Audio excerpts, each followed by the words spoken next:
Hello, സമയം രാവിലെ 5:30 മണിയാണ് കേട്ടോ. പതിവിന് വ്യത്യസ്തമായിട്ട് നമ്മളിന്ന് നേരത്തെ റെഡിയായി എല്ലാവരും. ആത്മാർത്ഥത നിങ്ങൾ ശ്രദ്ധിക്കണം.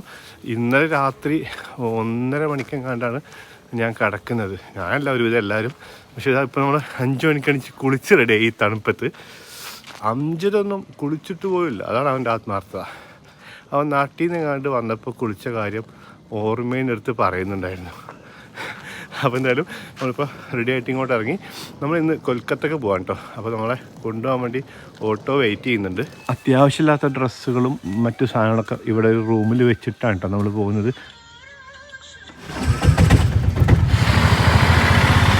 അങ്ങനെ ഓട്ടോയിൽ ഈ തണുത്ത വെളുപ്പാങ്കാലത്തൊരു അടിപൊളി യാത്ര കേട്ടോ. ഞാൻ ജസ്റ്റ് ഒന്ന് തല പുറത്തേക്കിട്ട് നോക്കിയുള്ളൂ. ഭയങ്കര ഫീൽ ഉണ്ടായിരുന്നു. അങ്ങനെ ബംഗാളിൻ്റെ ചെറിയ ചെറിയ അങ്ങാടികളും ഒക്കെ പിന്നിട്ടിട്ട് നമ്മളിപ്പോൾ ഇതാ ഗുമ എന്ന് പറയുന്ന റെയിൽവേ സ്റ്റേഷൻ്റെ അവിടെ എത്തിയിട്ടോ. എല്ലാവരും ഇറങ്ങി. ഇതുവരെ നമ്മൾ പോയ പോലെ ഇന്നലെ ഒന്നും കണ്ട പോലെയല്ല. നമ്മുടെ വലിയ ബാക്ക് പാക്കൊക്കെ നമ്മൾ എടുത്തിട്ടുണ്ട്. ഇവിടെ ബംഗ്ലാദേശ് ബോർഡറിൽ നിന്ന് കൊൽക്കത്തയിലേക്ക് പോകുന്ന ട്രെയിനാണ് കേട്ടോ. നമ്മൾ ആ ട്രെയിനിലാണ് പോകാൻ പോകുന്നത്. നിങ്ങൾ എവിടെയെങ്കിലും കയറാം, ലേഡീസിന് കമ്പാർട്ട്മെന്റ് ഉണ്ടാവും. കയറാ, ലാസ്റ്റ് സ്റ്റോപ്പാ സിയാൽദ. അപ്പൊ നിങ്ങൾക്ക് പേടിക്കാനൊന്നുമില്ല. ഇൻ കേസ് ഒറ്റപ്പെട്ട് പറഞ്ഞ സിയാൽദയിൽ ഇറങ്ങിയിട്ട് സ്റ്റേഷൻ വലിയ സ്റ്റേഷനാണ്. 1 മുതൽ 10 വരെ എവിടെയെങ്കിലും ആയിരിക്കും. അവിടെ 23 പ്ലാറ്റ്ഫോം ഉണ്ട്. അപ്പോൾ നിങ്ങൾ സ്റ്റേഷന്റെ അകത്തോട്ട് പോരുത്, ഇറങ്ങിയിട്ട് ഒരിടത്ത് നിൽക്കുക. അപ്പൊ നമുക്ക് ഐഡന്റിഫൈ എളുപ്പം. ഇൻ കേസ് അങ്ങനെ കൂട്ടം തെറ്റി പോയി കഴിഞ്ഞാൽ, ഇൻ കേസ് ഇനി എന്തെങ്കിലും ട്രെയിനിൽ കയറാൻ പറ്റില്ല എന്നരുതാ, കുഴപ്പമില്ല, അടുത്ത ട്രെയിനിൽ കയറിയിട്ട് ചേർന്നെത്താ. ഞാൻ ഗ്രൂപ്പില് നമ്മുടെ ഹോട്ടലിന്റെ അഡ്രസ് നമുക്ക് ഞാൻ ഇടും. നമ്മളപ്പോൾ ടിക്കറ്റ് എടുത്തിട്ട് പ്ലാറ്റ്ഫോമിൽ എത്തിട്ടോ. ഇതേ ആ ഭാഗത്തേക്ക് അങ്ങോട്ട് 50 കിലോമീറ്റർ പോയി കഴിഞ്ഞാൽ ബൊങ്കാൺ എന്ന് പറയുന്ന സ്റ്റേഷനാണ് കേട്ടോ. ലാസ്റ്റ് ഇന്റർനാഷണൽ ബോർഡറാണ്. അതിൻ്റെ അപ്പുറത്ത് ബംഗ്ലാദേശാണ്. കറക്റ്റ് ബോർഡർ എന്ന് പറയുന്നത് പെട്രോപോൾ എന്ന് പറയുന്ന സ്ഥലമാണ്. ഈ ബൊങ്കാൺ സ്റ്റേഷനിൽ ഇറങ്ങിയിട്ട് കുറച്ച് ദൂരം പോയി കഴിഞ്ഞാൽ ഇന്റർനാഷണൽ ബോർഡറിലെത്തും. നേരെ ഇങ്ങോട്ടാണ് നമുക്ക് പോകേണ്ടത്, കൊൽക്കത്തയിലേക്ക്.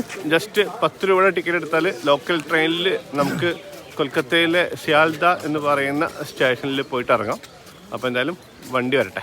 ചായ ചായ ചായ ചായ ചായ ചായ ചായ ചായ ചായ പ്ലാറ്റ്ഫോമിൽ തന്നെ നല്ല തിരക്കാണ് കേട്ടോ. ഇവിടെ നിൽക്കുന്ന ചില ആൾക്കാർ നമ്മളെ പേടിപ്പിക്കുന്നൊക്കെ ഉണ്ട്. നല്ല തിരക്കായിരിക്കും എന്നൊക്കെ പറഞ്ഞിട്ട്. ഇവിടുന്ന് 1 മണിക്കൂർ ദൂരമുണ്ട്. അതായത് ഈ സമയത്ത് രാവിലെ കൊൽക്കത്ത സിറ്റിയിലേക്ക് ഈ ഗ്രാമപ്രദേശങ്ങളിൽ നിന്നൊക്കെ ജോലിക്കും മറ്റു കാര്യങ്ങൾക്കൊക്കെ ആയിട്ട് പോകുന്ന ആൾക്കാരുടെ തിരക്കാണിത്. ഇവിടുന്ന് നമുക്ക് ബംഗ്ലാദേശിൽ പോകാൻ വേണ്ട ഫോർമാലിറ്റീസ് എന്താ? വിസ വേണം. എങ്ങനെ? പാസ്പോർട്ടാണ്, വിസ എടുക്കണം. അത് നമ്മൾ കൊൽക്കത്തയിൽ എംബസി ഉണ്ട്, അവിടെ അപ്ലൈ ചെയ്യണം. ഓക്കെ, വിസ തരും. അവിടെ നിന്ന് നമ്മൾ നേരിട്ട് അല്ലെങ്കിൽ ഏജന്റുമാരുണ്ട്. നേരിട്ട് കൊടുക്കാൻ പോവാണെങ്കിൽ ഫ്രീ ആയിട്ട് ചെയ്യാൻ പറ്റും. ഏജന്റുമാർ നല്ല തിരക്കുണ്ട്. അപ്പൊ ഏജന്റുമാർ 1500-2000 രൂപയൊക്കെ വാങ്ങിക്കും. ഏജന്റുമാരായാലും അത്രേ ഉള്ളൂ. അതിനകത്ത് സിംഗിൾ എൻട്രി, മൾട്ടിപ്പിൾ എൻട്രി ഒക്കെ ഉണ്ടാവും. 1 മാസത്തേക്ക് കിട്ടും. 1 മാസം എടുക്കാം, 6 മാസം, 1 ഇയർ ഒക്കെ എടുക്കാം. പിന്നെ നിങ്ങൾക്ക് അവിടുന്ന് ഇപ്പൊ ലോക്കൽ ട്രെയിനിന് വരികയാണെങ്കിൽ അവിടുന്ന് 20 രൂപ എടുത്ത് നേരെ ബോർഡർ എത്താം. അവിടുന്ന് 4 കിലോമീറ്റർ ഓട്ടോ വെച്ചിട്ട് കൊൽക്കത്തയിൽ 20 രൂപക്ക് അവിടെ എത്തും. ബോർഡറിലെത്തും. അവിടുന്ന് നമുക്ക് ഓട്ടോയിൽ കയറിയിട്ട് കറക്റ്റ് ബോർഡർ ബൈ റോഡ് നമുക്ക് ക്രോസ് ചെയ്തിട്ട് അവിടുന്ന് പോകാം. ഇനി ട്രെയിനിന് പോകണമെങ്കിൽ ആഴ്ചയിൽ 3 ട്രെയിൻ ഇതിൽ കൂടെ ഓടുന്നുണ്ട്. അതും ബാക്കിയെല്ലാം ലോക്കൽ ട്രെയിൻ ആട്ടോ. ട്രെയിൻ എവിടെ വരെ പോകും? ഇവിടുന്ന് ഖുൽന ആയിരിക്കും മിക്കവാറുള്ളത്. ബംഗ്ലാദേശിൽ ചെക്ക് ചെയ്യുന്നൊക്കെ അത് വിസ ഒക്കെ എടുത്ത് നമ്മൾ ട്രെയിൻ അവിടെ സ്റ്റാർട്ട് ചെയ്യുമ്പോൾ കൊൽക്കത്ത എന്ന് പറഞ്ഞ സ്റ്റേഷൻ ഉണ്ട്. കൊൽക്കത്ത സിറ്റിയിലാകെ 17 സ്റ്റേഷൻ ഉള്ളത്. അതില് കൊൽക്കത്ത എന്ന സ്റ്റേഷൻ ഉണ്ട്. അവിടെ നിന്നാണ് ട്രെയിൻ സ്റ്റാർട്ട് ചെയ്യുന്നത്. അപ്പൊ അതിനിട്ട് അത് നമുക്ക് അവിടുന്ന് എല്ലാം വിസ പ്രോസസിങ് കഴിഞ്ഞിട്ട് അവിടെ നിന്ന് കയറാം. പിന്നെ എവിടെ നിർത്തില്ല, നേരെ ബംഗ്ലാദേശിൽ നിർത്തുള്ളൂ. അപ്പൊ ചെക്കിംഗ് ഇല്ല? അതൊക്കെ പ്രോസസിങ് അവിടെ ഉണ്ട്. അല്ലെങ്കിൽ ബൈ റോഡ് പോകണമെങ്കിൽ കൊൽക്കത്ത ബസ് ഉണ്ട്. കൊൽക്കത്ത ഡാക്ക ബസ് ഉണ്ട്. ഇടയ്ക്ക് നിർത്തില്ല. ഇടയ്ക്ക് ഇത് കയറാം. അവിടെ നിന്ന് കയറേണ്ടി വരും. നമ്മൾ ഇടയ്ക്ക് വരില്ല. അത് ഭയങ്കര കയറാവും. നമുക്കൊക്കെ പോകണമെങ്കിൽ ഇവിടുന്ന് 10 രൂപ എടുത്താൽ മതി ബോർഡറിലെത്താം. വിസ എടുക്കണം. അപ്ലൈ ചെയ്ത് കഴിഞ്ഞാല് അത് ചില സമയം നല്ല തിരക്കുണ്ടാവും, ചില സമയത്ത് പെട്ടെന്ന് കിട്ടും. 1 ദിവസം കൊടുത്തു കഴിഞ്ഞാൽ പിറ്റേ ദിവസം കിട്ടും.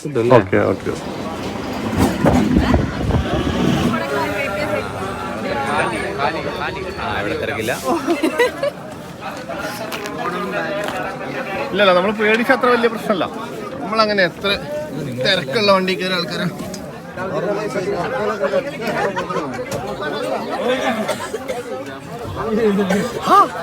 എടുത്തോ 5 സെക്കൻഡാണോ? അടിപൊളി. നമ്മളെ മുംബൈയിലെ സബർബൻ ട്രെയിനിന്റെ വേറൊരു രൂപമാണ് കേട്ടോ. ഇതിനകത്തെ സ്ട്രക്ചറൊക്കെ കുറച്ച് വ്യത്യാസമുണ്ട്. সবাই ফিরে যায় যদি গহন পথে যাবার কালে কেউ ফিরে না চায়, যদি গহন পথে যাবার কালে কেউ ফিরে না যায়. Indian Railway wishes you a happy and comfortable journey. മറ്റേ സിനിമയിലെ ചങ്ങായി ചോദിച്ച പോലെ എന്താ നിങ്ങൾ എന്നെ കളിയാക്കാണ്? നമ്മൾ കുറച്ചു നേരം ആ പുറത്ത് ഡോറിന്റെ ഭാഗത്ത് നിന്നതിന് ശേഷം പിന്നെ അകത്തേക്ക് വന്നിട്ടോ. നമ്മളെ കൂട്ടത്തിൽ ആകെ ബംഗ്ല കുറച്ചെങ്കിലും അറിയുന്ന നസീബ ഇവിടെ അകത്തായിരിക്കുന്നത്. അപ്പോൾ അങ്ങോട്ട് വന്നാണ്. ഇവരിവിടെ ഒരു ഗ്രൂപ്പായിട്ട് നാട്ടുവർത്താനൊക്കെ പറഞ്ഞിരിക്കുകയാണ്. വല്ല മനസ്സിലായിട്ടുണ്ടോ? আমাদের মাঠের ভিতর যদি এনাদের নিয়ে যায় সবাই হা করে এনাদের মুখের দিক তাকিয়ে থাকে। এটা কি বলছে কিছু বলবে না, শুধু হা করে মুখের দিক তাকাবো না, মুখের দিক তাকাবো না, কিছু বুঝবে না। দাদা আমাকে বেশি জানে না বাংলা, অল্প অল্প। നാം ക്യാ ബോലെ? നിതായ് ബോഷ്. ഇദ്ദേഹം കണ്ടോ നമ്മളെ ഭദ്രക്ക് സീറ്റ് ഒഴിഞ്ഞു കൊടുത്തിട്ടോ. ഇദ്ദേഹം ഇവിടെ ഇറങ്ങാന്ന് ഞാൻ വിചാരിച്ചത്, പക്ഷെ അല്ല, കുറച്ചു നേരം ഇരുന്നോന്ന് പറഞ്ഞിട്ട് സീറ്റ് കൊടുത്തു. അതാണ് അല്ലേ? ആ കൊറേ സമയം നിന്ന് ഒരു സീറ്റ് മാറി തരും. അതെല്ലേ? എണീറ്റും കൊടുക്കണം കേട്ടോ. അല്ല കൊടുക്കാലോ അല്ലേ? ഞാൻ ഇരിക്കൂല അബ്ബായിട്ടോ. ഇദ്ദേഹം എനിക്ക് സീറ്റ് ഒഴിഞ്ഞിരുന്നു. അയ്യോ, ഇദ്ദേഹത്തിന് നമ്മളെ സംസാരം കേട്ടിട്ട് നമ്മളെ ഭാഷ ഭയങ്കര ഇഷ്ടപ്പെട്ടു. അപ്പൊ അദ്ദേഹത്തിന് പഠിക്കാൻ ആഗ്രഹമുണ്ട് ഇത്രേ. അപ്പൊ നമ്മളെ കൂടെ കേരളത്തിലേക്ക് വന്നോട്ടെ എന്നൊക്കെ ചോദിക്കുന്നുണ്ട്. കേരളത്തിൽ വന്നു കഴിഞ്ഞാൽ താമസിക്കാനും അതുപോലെ ഭക്ഷണമൊക്കെ തരുമോ എന്നൊക്കെ ചോദിക്കുന്നുണ്ട് അദ്ദേഹം. ডেলি এই ট্রেনে আমরা যাতায়াত করি, ডেলি বহুদিন ধরে আমরা এই যাতায়াত করে। അപ്പൊ നമുക്കും ഒരാള് കുറച്ച് നേരത്തേക്ക് സീറ്റ് ഒഴിഞ്ഞു തന്നിട്ടോ. കഴിച്ചോ? তুমি খেয়েছো ওটা? കഴിച്ചോ? খাড়িছো കഴിച്ചോ? খাড়িছো കഴിച്ചോ? খাড়িছো। এবার যেতে পারিস। আরে বাবা আমি যাব না। നമ്മുടെ സമർ അപ്പൂപ്പനെ ഇവരെല്ലാരും കൂടിയിട്ട് മലയാളം പഠിപ്പിച്ചുകൊണ്ടിരിക്കുകയാണ്. ওরে বিষমগি রহ নয়ালে রে মনের আগুন দ্বিগুণ জলে হারে মন কাল রে মন মানুষে মোলে। আমি এই ধরনের গানগুলো করি। হ্যাঁ, ആള് ശരിക്കും പാട്ട് പാടുന്ന ആളാണോ? ഹാർമോണിയൊക്കെ വായിച്ച് പാട്ട് പാടുന്ന ആളാണ്. അടിപൊളിയാ. ഇദ്ദേഹം ഇറങ്ങാൻ പോവാണ്. Okay, thank you.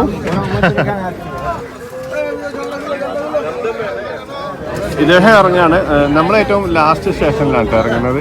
ഇറങ്ങാൻ പോയതല്ല, ചായ കുടിക്കാൻ പോയതാ. ഇറങ്ങാൻ പോയതല്ല അല്ലേ? നമുക്ക് ചായ. അതാ നമുക്ക് ചായ വാങ്ങിക്കൊണ്ട്. അയ്യോ, നമുക്ക് ചായ വാങ്ങിക്കൊണ്ട്.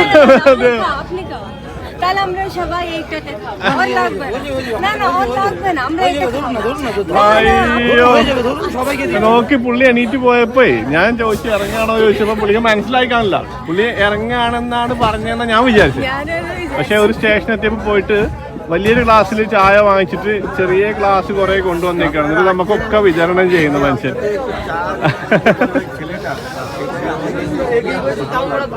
Thank you. না না এটা বেশি আছে। Cheers.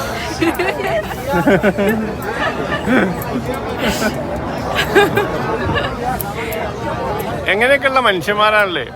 നമ്മളൊരു കാഴ്ചയിലോ അല്ലെങ്കിൽ ഒരു അനുഭവം കൊണ്ടോ ഒന്നും ഒരു നാടിനെയോ അവിടുത്തെ ആൾക്കാരെ ഒന്നും ജഡ്ജ് ചെയ്യാൻ പറ്റില്ല കേട്ടോ.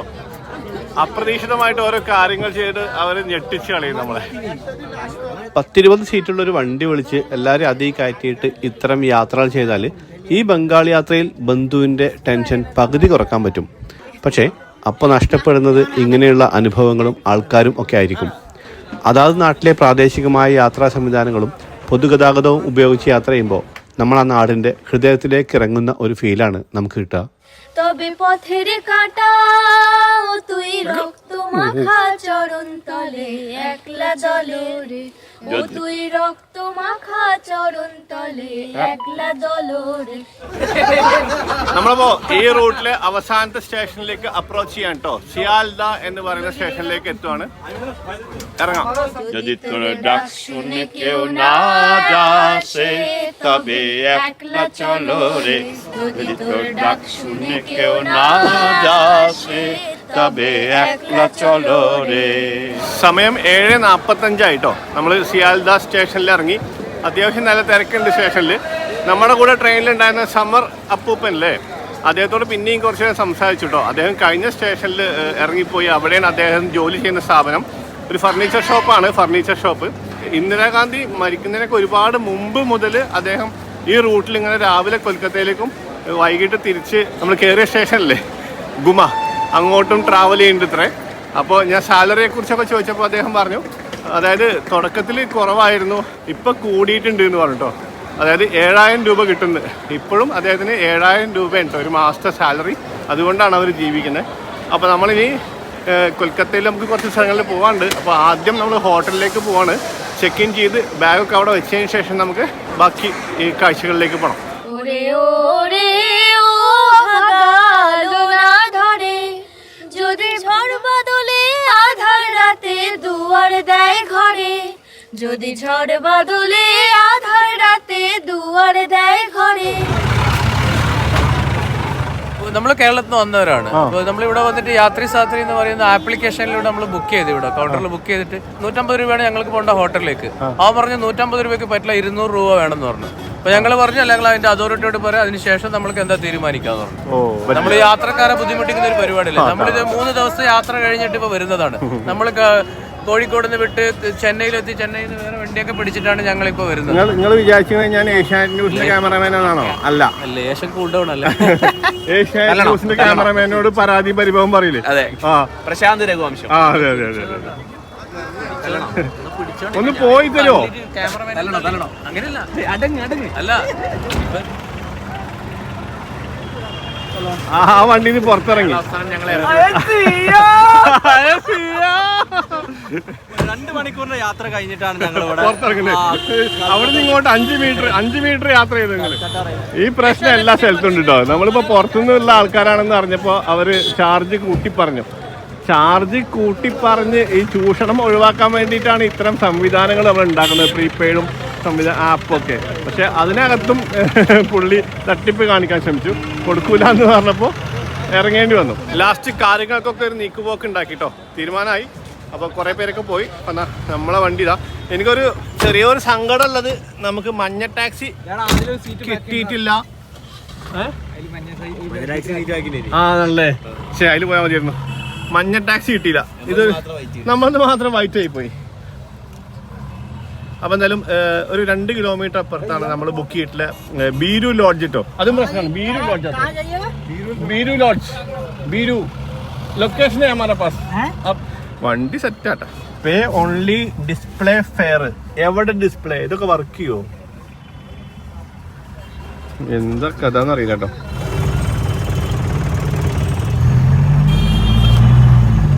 എത്ര മാറ്റങ്ങൾ വന്നാലും കൊൽക്കത്ത അതിൻ്റെ പാരമ്പര്യം മറക്കില്ല എന്ന് പറയാറുണ്ട്. ഇപ്പോഴും ഈ നിരത്തുകൾ ഭരിക്കുന്ന മഞ്ഞ അംബാസഡർ കാറുകൾ അതിൻ്റെ തെളിവാണ്. വിക്ടോറിയ മെമ്മോറിയലും ഷാഹിദ് മിനാറും ഹൗറ ബ്രിഡ്ജുമെല്ലാം കൊൽക്കത്തയെ പ്രതിനിധീകരിക്കുന്നുണ്ടെങ്കിലും ഈ മഞ്ഞക്കാറുകൾ കൊൽക്കത്തയുടെ ഒരു സിംബൽ തന്നെയാണ്. നഗരത്തിലെ ചില ഐക്കോണിക് കെട്ടിടങ്ങളെ പശ്ചാത്തലമാക്കി ഈ കാറുകളുടെ ചിത്രങ്ങൾ എടുക്കാൻ വേണ്ടി മാത്രം ഫോട്ടോഗ്രാഫർമാർ കൊൽക്കത്തയിലേക്ക് യാത്ര ചെയ്യാറുണ്ട്. എങ്കിലും ആദ്യം പറഞ്ഞതിന് വ്യത്യസ്തമായിട്ട് കാലം മാറുന്നതിനനുസരിച്ച് മഞ്ഞ അംബാസഡർ കാറുകൾ നിരത്തിൽ കുറഞ്ഞു വരുന്നുണ്ട്. ഒട്ടും ആധുനികമായ സൗകര്യങ്ങളൊന്നുമില്ലെങ്കിൽ കൂടി കൊൽക്കത്തയുടെ പാരമ്പര്യത്തിന്റെ ഗന്ധം നമുക്ക് ഈ യാത്രയിൽ അനുഭവിക്കാം. നമ്മളീ പോകുന്ന റോട്ടിൽ കണ്ടോ ഈ ട്രാം ഓടിക്കൊണ്ടിരിക്കുന്ന ട്രാക്കാണ് കേട്ടോ. അതായത് പണ്ടെന്ന് പറഞ്ഞു കഴിഞ്ഞാൽ ഇപ്പോൾ ബ്രിട്ടീഷ് പീരീഡിലും പിന്നെയും കുറേ കാലമൊക്കെ ഇവിടുത്തെ ശരിക്കും പറഞ്ഞു കഴിഞ്ഞാൽ ഇവിടുത്തെ മെട്രോ ട്രെയിനായിരുന്നു ട്രാമൊക്കെ. അതായത് ഏറ്റവും പ്രധാനപ്പെട്ട പബ്ലിക് ട്രാൻസ്പോർട്ട് സംവിധാനമായിരുന്നു. ഒരുപാട് ട്രാമുകൾ ഓടിക്കൊണ്ടിരുന്നതാണ് ഇതിലൊക്കെ. ഇപ്പോഴും ട്രാം ഉണ്ട്, പക്ഷെ വളരെ കുറവാണ്. അതാ ഹെറിറ്റേജ് നിലനിർത്താൻ വേണ്ടിയിട്ട് ഇപ്പോഴും അത് ഉപയോഗിക്കുന്നുണ്ട്. പക്ഷെ അതിപ്പോൾ നിലവിൽ നമ്മളെ ഈ ട്രാഫിക്കിനെ ബുദ്ധിമുട്ടിക്കുന്നുണ്ട് എന്നും പറയുന്നുണ്ട്. कलर चेंज है जब यहाँ का सरकार जो बना था ना मैप चालू कर दिया. നമ്മളങ്ങനെ നമ്മൾ ബുക്ക് ചെയ്ത ലോഡ്ജിൻ്റെ പരിസരത്ത് എത്തിയിട്ടോ. സമയം 8:36 കേട്ടോ. അപ്പോൾ ഇനി റൂമിൽ പോയിട്ട് നമ്മളെ ലഗേജൊക്കെ വെച്ചിട്ട് നമുക്ക് പുറത്തിറങ്ങി ഫുഡ് കഴിച്ചിട്ടാണ് നമ്മുടെ ബാക്കിയുള്ള പരിപാടികൾ. ഇതാണ് കേട്ടോ നമ്മൾ ബുക്ക് ചെയ്ത ബീരു ലോഡ്ജിൻ്റെ എൻട്രൻസ്. എന്തായാലും ഇന്നത്തെ ദിവസം രാവിലെ തന്നെ നമ്മൾ ഇങ്ങോട്ടുള്ള ഈ വരവ് തന്നെ ഒരു അടിപൊളി എക്സ്പീരിയൻസ് ആയിരുന്നു കേട്ടോ. നല്ല തിരക്കുള്ള ലോക്കൽ ട്രെയിനിൽ ഇവിടുത്തെ തദ്ദേശീയരായ മനുഷ്യരുടെ കൂടെ അവരുടെ കഥകളൊക്കെ കേട്ട് അവരുടെ പാട്ടൊക്കെ കേട്ട് നൈസ് എക്സ്പീരിയൻസ് ആയി. അവരൊക്കെ അങ്ങോട്ട് കയറി പോയിട്ടുണ്ട് കേട്ടോ. ഫസ്റ്റ് ഫ്ലോറിലാണ് ലോഡ്ജ്.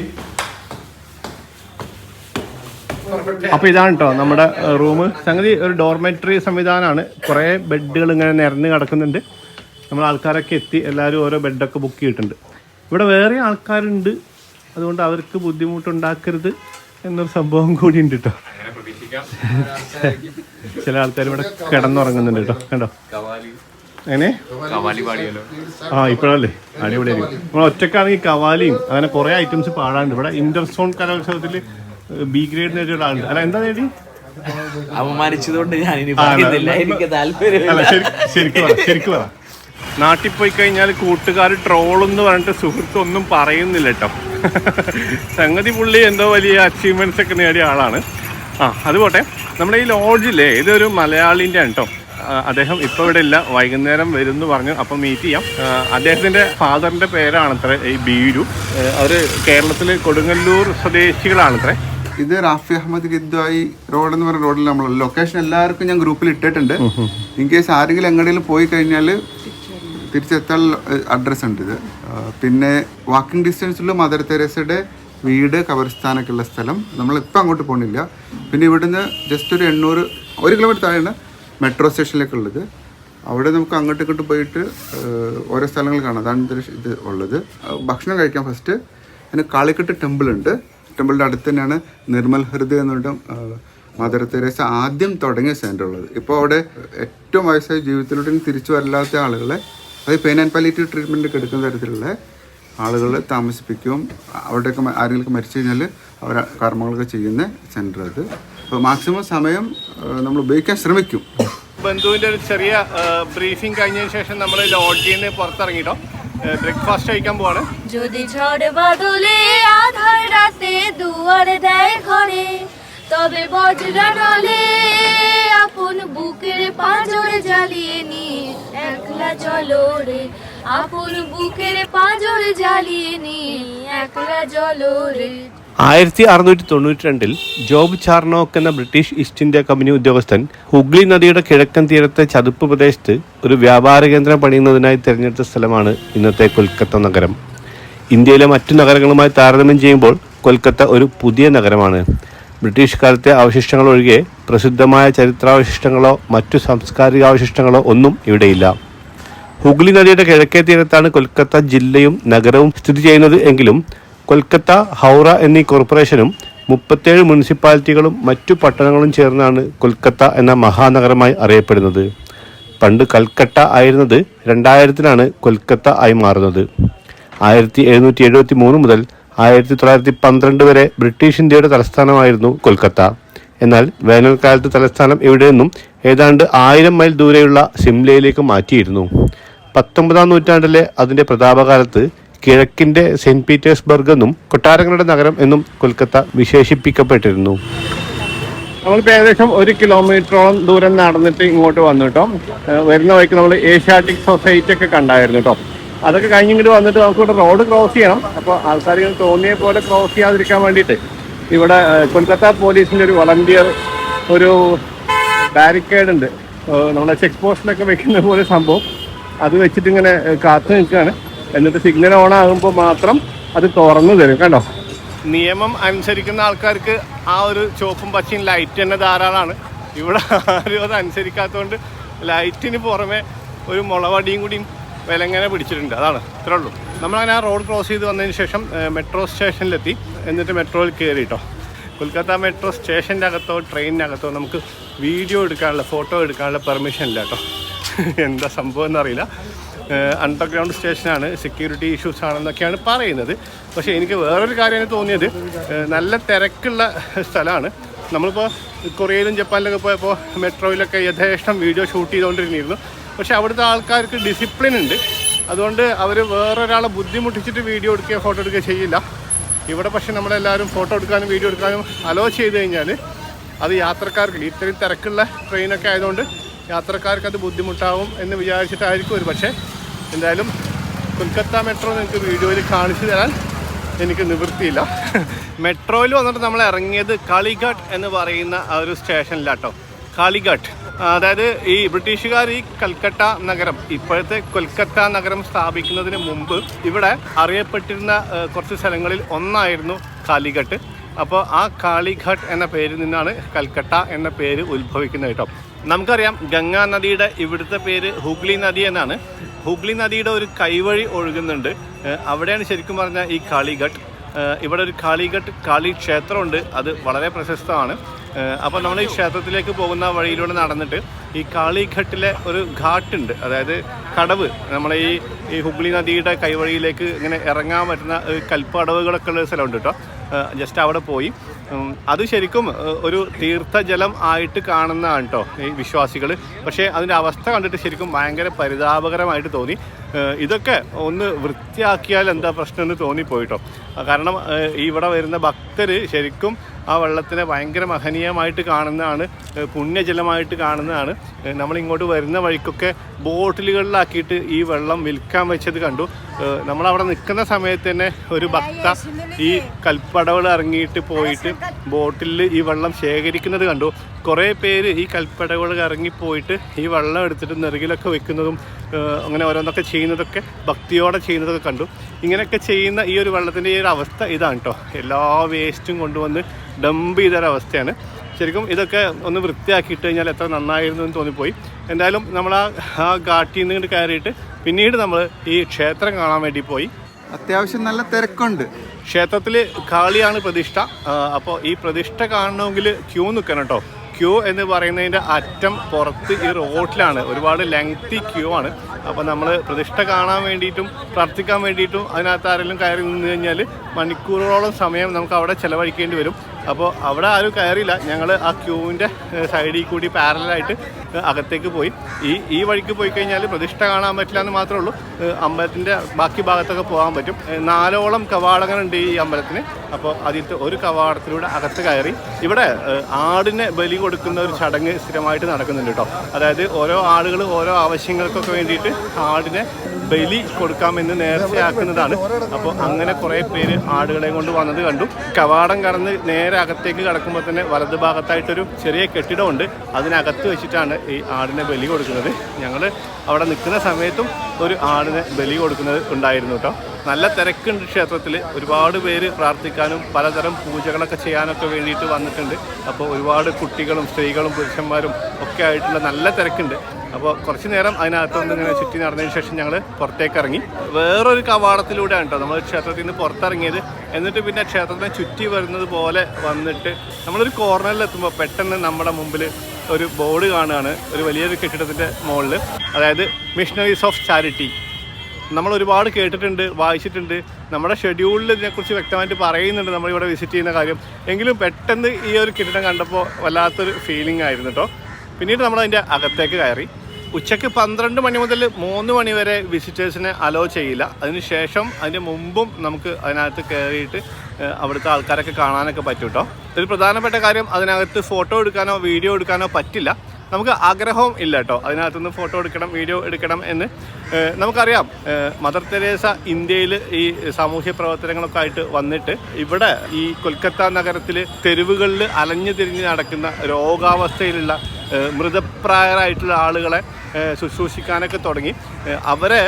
അവരെ എടുത്തിട്ട് ഹോസ്പിറ്റലിലേക്ക് കൊണ്ടുപോകുമ്പോൾ, ചികിത്സിക്കാൻ വേണ്ടിയിട്ട് ഹോസ്പിറ്റലിലേക്ക് കൊണ്ടുപോകുമ്പോൾ ഓരോ ഹോസ്പിറ്റലുകളും അവരെ സ്വീകരിക്കുന്നുണ്ടായിരുന്നില്ല. ഇവരുടെ അവസ്ഥ എന്ന് പറഞ്ഞു കഴിഞ്ഞാൽ ശരീരമാസകലം വ്രണങ്ങളൊക്കെ ആയിട്ടും വല്ലാത്ത ബാഡ് സ്മെല്ലൊക്കെ ആയിട്ടൊക്കെയുള്ള അവസ്ഥയിലാണ്. അപ്പോൾ അധികം ആശുപത്രികളും അവരെ സ്വീകരിക്കാത്ത അവസ്ഥ ഉണ്ടായിരുന്നു. അങ്ങനെ ഒരു ബുദ്ധിമുട്ട് മദർ തെരേസ ഫേസ് ചെയ്യുന്ന സമയത്താണ് ഇവരൊക്കെ പരിചരിക്കാൻ വേണ്ടിയിട്ട് ഒരു ആശ്രയ കേന്ദ്രം തുടങ്ങുക എന്നുള്ള ആശയം രൂപപ്പെടുന്നത്. അങ്ങനെയാണ് കാളിഘട്ട് ക്ഷേത്രത്തിൻ്റെ തൊട്ടപ്പുറത്തുള്ളൊരു കെട്ടിടത്തിൽ അവർ ഇങ്ങനെയുള്ള രോഗികളെ കൊണ്ടുപോയി പാർപ്പിച്ചിട്ട് അവിടെ അവർക്ക് വേണ്ട ശുശ്രൂഷകളൊക്കെ കൊടുക്കാനൊക്കെ തുടങ്ങിയത് കേട്ടോ. നമ്മളതിനകത്ത് കയറിയപ്പോൾ കണ്ട കാഴ്ച ശരിക്കും ഭയങ്കര സന്തോഷം നൽകുന്ന കാര്യമാണ് കേട്ടോ. അകത്ത് കയറിയപ്പോൾ മാത്രമല്ല, അതിൻ്റെ എൻട്രൻസിൽ നിൽക്കുമ്പോൾ തന്നെ ഒരു വിദേശ പൗരനാണ് കേട്ടോ, ഈ ഇന്ത്യക്കാരനല്ല. അദ്ദേഹം ഇവിടെ വോളണ്ടിയറിങ്ങിന് വന്നതാണ്. അദ്ദേഹം തെരുവിൽ നിന്ന് എവിടുന്ന് കിട്ടിയ ഒരു രോഗിനെ, ഒട്ടും വയ്യാത്ത ഒരാളൊരു വണ്ടിയിൽ ടാക്സിയിൽ കൊണ്ടുവന്നിട്ട് വീൽ ചെയറിലേക്ക് ഇരുത്തിയിട്ട് അകത്തേക്ക് കൊണ്ടുപോകുന്നത് നമ്മൾ കണ്ടായിരുന്നു. അകത്ത് ചെന്നപ്പോൾ പുരുഷന്മാർക്കും സ്ത്രീകൾക്കുമായിട്ട് 2 വലിയ ഹാളുകളുണ്ട്. നല്ല വൃത്തിയും വെടുപ്പുള്ള കുഞ്ഞു ബെഡുകൾ കേട്ടോ. ബെഡ് എന്ന് പറഞ്ഞു കഴിഞ്ഞാൽ ഹൈറ്റ് ഇല്ല കേട്ടോ, തീരെ ഹൈറ്റ് ഇല്ല. അവരതിന് വീണ് കഴിഞ്ഞാലും വലിയ പരിക്കുകളൊന്നും പറ്റാതിരിക്കാൻ വേണ്ടിയിട്ടാണ് അങ്ങനെ ചെയ്തേക്കുന്നത്. സിസ്റ്റർ അവിടുത്തെ ഒരുപാട് കാര്യങ്ങൾ നമുക്ക് വിശദീകരിച്ചൊക്കെ തന്നു. നല്ല പ്രായമുള്ള സ്ത്രീകളും പുരുഷന്മാരും ഒക്കെയാണ്, അപ്പൂപ്പനും അമ്മൂമ്മ എന്നൊക്കെ പറയാം, അത്രയും പ്രായമുള്ള ആൾക്കാരാണ്. അവരൊക്കെ കാണുമ്പോൾ എന്ത് നല്ല വൃത്തിയുള്ള വസ്ത്രം ധരിച്ച് അവരൊക്കെ ശരിക്കും കുളിച്ച് വൃത്തിയായിട്ട് ഇങ്ങനെ എങ്ങോട്ടെങ്കിലും പോകാനൊക്കെ റെഡി ആയിട്ടിരിക്കുന്ന അവസ്ഥയിലാണ് കേട്ടോ. അവരെ കാണുമ്പോൾ നമുക്ക് നല്ല വൃത്തിയായിട്ടാണ് അവരെ പരിചരിക്കുന്നത്. ശരിക്കും സമ്മതിക്കണം, നമുക്ക് വല്ലാത്തൊരു ഫീലാവും. ആ സിസ്റ്റർ അവരുടെ പ്രവർത്തനങ്ങളെ കുറിച്ചിട്ടൊക്കെ നമ്മളോട് കുറേ നേരം സംസാരിക്കുകയൊക്കെ ചെയ്തു. ഭൂരിഭാഗം പേരും ശാരീരികമായിട്ട് അവശരാണ് കേട്ടോ അവിടെയുള്ള അന്തേവാസികളിൽ. അതുപോലെ തന്നെ അവരിൽ ഭൂരിഭാഗം പേർക്കും മാനസികമായിട്ടും പ്രശ്നങ്ങളുണ്ട്. മിക്ക ആൾക്കാരും പലതരത്തിൽ വഴി തെറ്റിയിട്ടൊക്കെ, വീട്ടിൽ നിന്നൊക്കെ വഴി തെറ്റിയിട്ട് പോയിട്ടും തെരുവിലൊക്കെ ആകുന്ന ആൾക്കാരൊക്കെയാണ്. ഇവർ പരമാവധി ആളുകളെ കണ്ടുപിടിക്കാൻ, അവരുടെ കുടുംബാംഗങ്ങളെ കണ്ടുപിടിക്കാനും അവരിലേക്ക് തിരിച്ചെത്തിക്കാനൊക്കെ ശ്രമിക്കാറൊക്കെ ഉണ്ട്. മിഷണറി ഓഫ് ചാരിറ്റിയുടെ ഇതുപോലത്തെ സെൻറ്ററുകൾ പല സ്ഥലങ്ങളിലും ഉണ്ട്. പക്ഷേ ഇതാണ് മദർ തെരേസ ആദ്യം സ്ഥാപിച്ചത്. അതുകൊണ്ട് തന്നെ ഇതിനെ വിളിക്കുന്ന പേര് ഫസ്റ്റ് ലവ് എന്നാണ് കേട്ടോ. പിന്നെ അവിടുത്തെ അന്തേവാസികൾ ഇരുന്ന് ഭക്ഷണം കഴിക്കുന്ന സ്ഥലങ്ങൾ ഞങ്ങൾക്ക് സിസ്റ്റർ കൊണ്ടുപോയി കാണിച്ചു തന്നു. അതുപോലെ തന്നെ മദർ തെരേസ ഇരുന്ന് ജോലി ചെയ്തിരുന്ന ചെയറും ടേബിളും അവിടെ ഉണ്ട്, നമുക്ക് അതൊക്കെ കാണാൻ പറ്റി. അങ്ങനെ കുറേ നേരം കൂടി സിസ്റ്ററോട് സംസാരിച്ചതിന് ശേഷം നമ്മൾ അവിടുന്ന് പുറത്തിറങ്ങി കേട്ടോ. പിന്നീട് വീണ്ടും നടന്നിട്ട് നമ്മൾ മെയിൻ റോഡിലേക്ക് തന്നെ വന്നു. ഇവിടെ നമുക്കൊരു സ്വീറ്റ് ഷോപ്പിൽ പോകാനുണ്ട്. അതായത് കൊൽക്കത്തയിലെ ഏറ്റവും പഴയ സ്വീറ്റ് ഷോപ്പുകളിൽ ഒന്നാണ് KC ദാസ് ഗ്രാൻഡ് സൺ കേട്ടോ. രജിസ്റ്റേർഡ് ആണ് അതൊക്കെ കേട്ടോ. Snacks and sweets. നമുക്ക് അകത്തേക്ക് കയറാം കേട്ടോ. ഇത് കൊൽക്കത്തയിലെ ഏറ്റവും പഴയ സ്വീറ്റ് ഷോപ്പുകളിൽ ഒന്നാണ് അത്രേ. ഇത് കണ്ടോ, നോബിൻ ചന്ദ്രദാസ് എന്ന് പറയുന്ന ആളാണ് അത്രേ കൊൽക്കത്തയിലുള്ള ആള്. ഈ 1868 രസഗുള കണ്ടുപിടിച്ചത്. പക്ഷേ ഈ കാര്യത്തിൽ തർക്കം നടക്കുന്നുണ്ട് കേട്ടോ. അതായത് ഒഫീഷ്യലി തന്നെ ഗവൺമെൻറ്റുകൾ തമ്മിൽ, വെസ്റ്റ് ബംഗാളും അതുപോലെ ഒഡീഷയും തമ്മിൽ തങ്ങളാണ് ഈ രസഗുള കണ്ടുപിടിച്ചത് എന്നുള്ളൊരു തർക്കം നടക്കുന്നുണ്ട്. പക്ഷേ ഈ രസഗുളയുടെ GI ടാഗ് ഉള്ളത് ഒഡീഷയുടെ കയ്യിലാണ് കേട്ടോ. ഇതേ നമ്മളങ്ങനെ രസഗുള വാങ്ങിച്ചിട്ടുണ്ട് കേട്ടോ.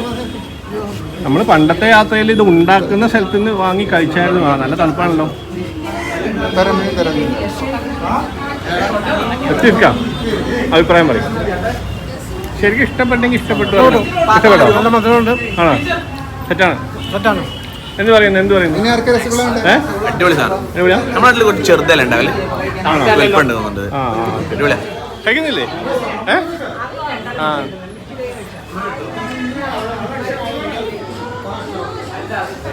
ഈ രസഗുള കണ്ടുപിടിച്ചു എന്ന് പറയുന്ന 1868 തന്നെയാണ് കേട്ടോ ഈ ഷോപ്പും അവർ തുടങ്ങിയത് എന്ന് അവർ പറയുന്നുണ്ട്.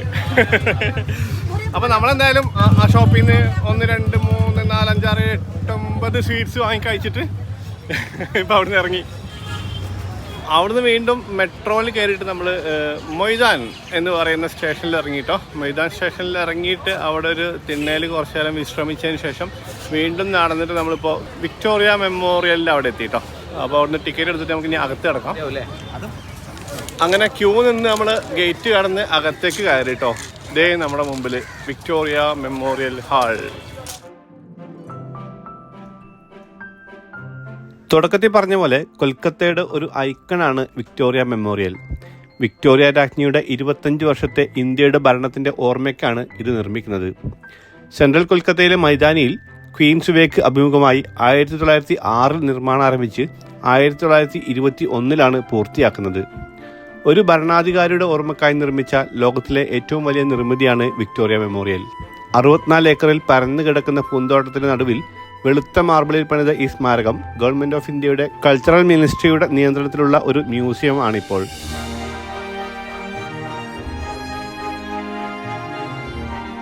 അങ്ങനെ ഒരുപാട് വലിയ ക്യൂവിൽ നിന്നിട്ട് സമയം എടുത്ത് നമ്മൾ അതിന്റെ അകത്തേക്ക് കടന്നു കേട്ടോ. അകത്തേക്ക് കടന്നിട്ട് ഇങ്ങനെ ഇടതുഭാഗത്തേക്ക് തിരിയുമ്പോൾ തന്നെ അവിടെ the making of the Victoria memorial hall എന്ന് പറഞ്ഞിട്ടൊരു എക്സിബിറ്റ് ഉണ്ട്. കൺസ്ട്രക്ഷൻ സമയത്തുള്ള കുറെ ഫോട്ടോഗ്രാഫ്സ് ഒക്കെ ഇവിടെ എക്സിബിറ്റ് ചെയ്തിട്ടുണ്ട് കേട്ടോ. ഇതൊരു വലിയൊരു ക്യാമ്പസ് ആണ് കേട്ടോ. ആ നടുവിൽ കാണുന്ന ക്വീൻസ് ഹാളിലാണ് നമ്മളിപ്പോ നിൽക്കുന്നത് കേട്ടോ. അതിനകത്തല്ല, ആ എൻട്രൻസ് ഹാളിൽ താഴത്ത്. എൻട്രൻസ് ഹാളിൽ നിന്ന് മുന്നോട്ട് വരുമ്പോഴാണ് ശരിക്കും ഇതിന്റെ ഏറ്റവും പ്രധാനപ്പെട്ട ഭാഗമായിട്ടുള്ള ക്വീൻസ് ഹാള് കാണാൻ പറ്റുക കേട്ടോ. ഇതൊരു ഭീകര സംഭവമാണ് കേട്ടോ. കണ്ടോ, ഇതാണ് പുറത്തുനിന്ന് നോക്കുമ്പോൾ ആ ഒരു മകുടം പോലെ കാണുന്ന സംഭവം അല്ലേ. അത് നോക്കി അതിന്റെ സൈസും അതിന്റെ ആ ഒരു ആർക്കിടെക്ചറും അതിന്റെ ആ ഒരു പ്രൗഢിയൊക്കെ നോക്കി. അതാണ് ഇതിന്റെ ഒറ്റ നടുക്കായിട്ട് വിക്ടോറിയ രാജ്ഞിന്റെ ഒരു പ്രതിമയുണ്ട്.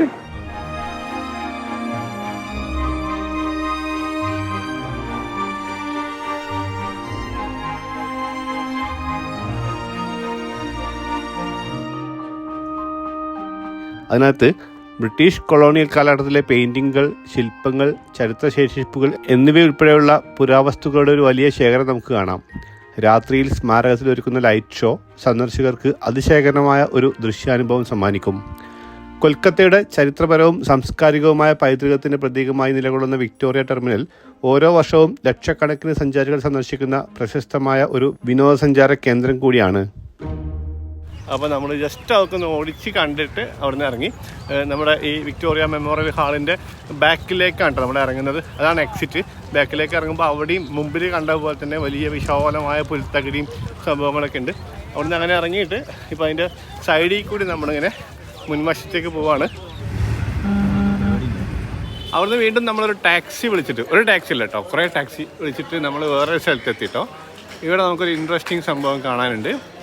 രവീന്ദ്രനാഥ ടാഗോറിൻ്റെ വീട്.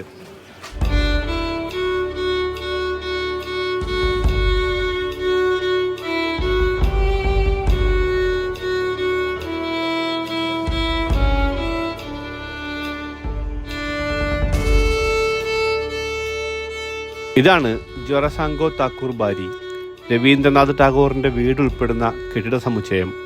1962 മെയ് 8 ജവഹർലാൽ നെഹ്റു ഉദ്ഘാടനം ചെയ്ത രവീന്ദ്ര ഭാരതി സർവകലാശാലയാണ് ഇതിൽ ഒരു ഭാഗത്ത് പ്രവർത്തിക്കുന്നത്. ജൊറസാങ്കോ താക്കൂർ ബാരി ടാഗോർ കുടുംബത്തിൻ്റെ തറവാടായിരുന്നു. 18-ാം നൂറ്റാണ്ടിൽ രവീന്ദ്രനാഥ് ടാഗോറിൻ്റെ മുത്തച്ഛനായ ദ്വാരകനാഥ് ടാഗോറാണ് ഇത് നിർമ്മിച്ചത്. രവീന്ദ്രനാഥ് ടാഗോർ ജനിച്ചതും മരണപ്പെട്ടതും ഈ വീട്ടിലാണ്. ഇന്ന് ഈ വീട് അദ്ദേഹത്തിൻ്റെ ജീവിതത്തിനും പ്രവർത്തികൾക്കുമായി സമർപ്പിക്കപ്പെട്ട ഒരു മ്യൂസിയമാണ്. ടിക്കറ്റ് എടുത്ത് ഞങ്ങൾ അകത്തേക്ക് കയറി. അകത്ത് ഫോട്ടോയും വീഡിയോയും എടുക്കാനുള്ള അനുമതിയില്ല. 1785 പണി കഴിപ്പിച്ച ഈ കെട്ടിട സമുച്ചയം 35,000 സ്ക്വയർ മീറ്റർ പരന്നു കിടക്കുന്നു. ടാഗോറിനും അദ്ദേഹത്തിൻ്റെ കുടുംബാംഗങ്ങൾക്കും ബംഗാൾ നവോത്ഥാനത്തിനും സമർപ്പിക്കപ്പെട്ട 3 ഗാലറികളുണ്ട് ഈ മ്യൂസിയത്തിൽ. ടാഗോറിൻ്റെ കുടുംബ ഫോട്ടോകളും ലൈഫ് സൈസ് പോർട്രേറ്റുകളും ടാഗോർ കുടുംബത്തിലെ മറ്റു പ്രമുഖരുടെ സൃഷ്ടികളും ടാഗോറിൻ്റെ പെയിൻറ്റിങ്ങുകളും അദ്ദേഹത്തിന് വിവിധ അവസരങ്ങളിൽ ലഭിച്ച സമ്മാനങ്ങളും പഴയ സംഗീത റെക്കോർഡുകളും ടാഗോർ വിവിധ രാജ്യങ്ങളിൽ സന്ദർശിച്ചതുമായി ബന്ധപ്പെട്ട വിവിധ വസ്തുക്കളും ടാഗോർ സുന്ദർബൻസിലൂടെ സഞ്ചരിച്ച ബോട്ടിൻ്റെ മാതൃകയും അതുപോലെ അദ്ദേഹം അവസാനമായി ശാന്തിനികേതനിൽ നിന്ന് കൊൽക്കത്തയിലേക്ക് വന്ന തീവണ്ടി ബോഗിയുടെ ഇന്ത്യൻ റെയിൽവേ നിർമ്മിച്ചു നൽകിയ ഒരു ചെറു മാതൃകയും അങ്ങനെ ഒരുപാട് കാണാനുണ്ട് ചിത്തരഞ്ജൻ അവന്യൂ പാർക്കിന് സമീപമുള്ള ഈ മ്യൂസിയത്തിൽ. ഒപ്പം ടാഗോർ കുടുംബത്തിൻ്റെ പ്രത്യേകിച്ച് അഭിനീന്ദ്രനാഥിൻ്റെയും രവീന്ദ്രനാഥിൻ്റെയും സൃഷ്ടികളുടെ പ്രധാന കലവറയാണ് ഈ മ്യൂസിയം. പശ്ചിമ ബംഗാൾ സർക്കാർ ടാഗോറിൻ്റെ മകനിൽ നിന്ന് വാങ്ങിയ ടാഗോറിൻ്റെ 40 യഥാർത്ഥ പെയിൻറ്റിങ്ങുകളും നമുക്കിവിടെ കാണാം.